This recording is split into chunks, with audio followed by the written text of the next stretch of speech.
श्री शारदा शरणम सत्संग।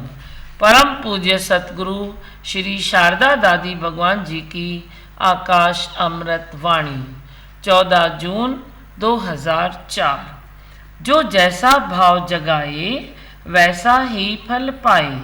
तुमने कोई गलत भाव नहीं रखा, तू ऐसा समझता है, फिर जहाँ चाह है वहाँ राह क्यों नहीं मिलती?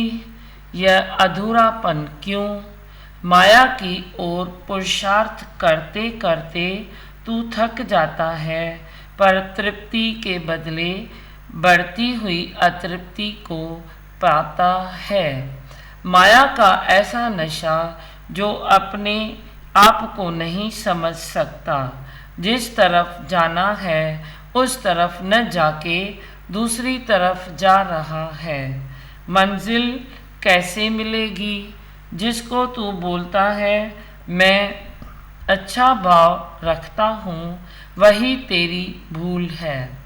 जिसको तू अच्छा भाव कहता है वह तेरी छुपी हुई सूक्ष्म इच्छा है। अपने को सही साबित करने के लिए तुमने उस पर अच्छे भाव का नकाब डाला है। अभी वह नकाब कैसे उठे? रावण ने भी सीता चोरी करते समय बहन की मान रक्षा का नकाब डाला था। यह मिसाल सबसे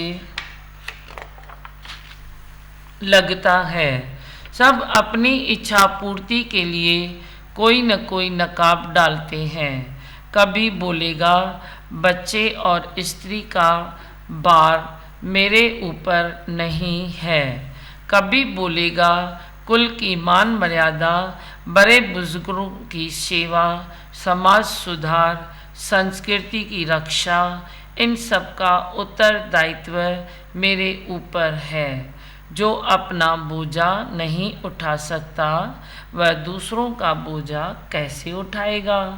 कुल, वंश, परंपरा आदि की समस्याओं की रूढ़िवादिता में रहकर अपने को मजबूर, लाचार समझकर समस्याओं को सुलझाने में लगा रहता है। सुलझाने के बदले उलझता जाता है। इतने सारे मच्छर हों, एक को मारेगा तो दूसरा उसको काटेगा। वैसे एक एक समस्या को सुलझाने के बदले गुरु वाक्यम सत्यम करके फैन का बटन ऑन कर दे, मच्छर आप ही भाग जाएंगे। ये तेरे अलग अलग भाव ही तेरे को ब्लैकमेल करते हैं, तेरे समय और शक्ति की चोरी करते हैं।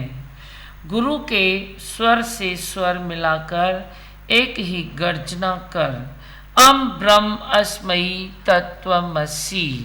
मैं भी ब्रह्म हूँ, तू भी ब्रह्म है ही ब्रह्म। तेरे को सब समस्याएं ऐसे लगेगी जैसे राई जो पहले पहाड़ लगती थी, निश्चय से वो भी गुम हो जाएगी।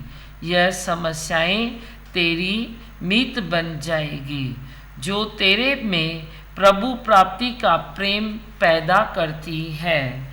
यही सच्चा भाव है जिसमें दूसरा नहीं। जो परमात्मा के लिए भाव रखेगा उसे परमात्मा अवश्य मिलेगा। जहाँ चाह वहीं राह। ओम।